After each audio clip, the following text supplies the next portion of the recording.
Jones Act is a law that requires any ship transporting merchandise between two American ports to be built in America, owned by Americans, and to have an American crew.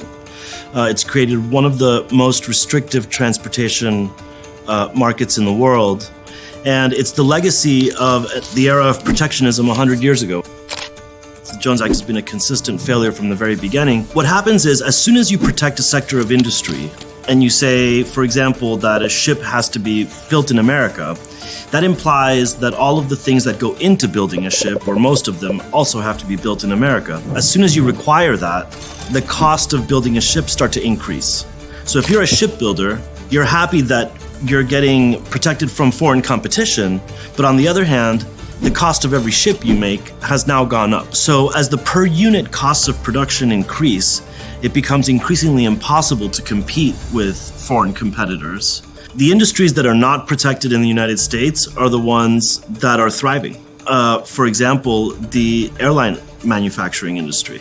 Airbus is a heavily subsidized and largely government-owned enterprise in Europe. In the United States, Boeing has been successful competing against its foreign competitors, and it's been so successful that it's now the world's dominant airline manufacturer. If the Jones Act were repealed today, there would be a boom in investment in the U.S. commercial ocean-going shipbuilding industry, number one. Number two, you would have the extremely competitive, sophisticated shipping practices that are common around the world would come to America and would make all of American commerce much more competitive. One thing that's really interesting about the Jones Act is its supporters, its defenders, like to talk about America first. So they defend the Jones Act because they think that it's a preference for American commerce over foreign commerce, but actually it's the opposite, because it makes it more expensive for Americans to ship things to each other by sea than to import them or export them from abroad. So in that sense, from the commerce point of view,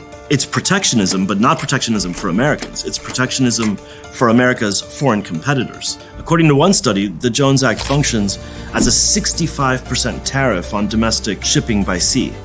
So you could say that the Jones Act was never needed in the first place, but now at a time where the COVID-19 pandemic is causing such enormous economic losses around the world and in the United States, and the Trump administration is focused on measures that will relaunch the economy, anything that we can do to make American industry, to make American commerce more competitive, is exactly what the doctor ordered right now.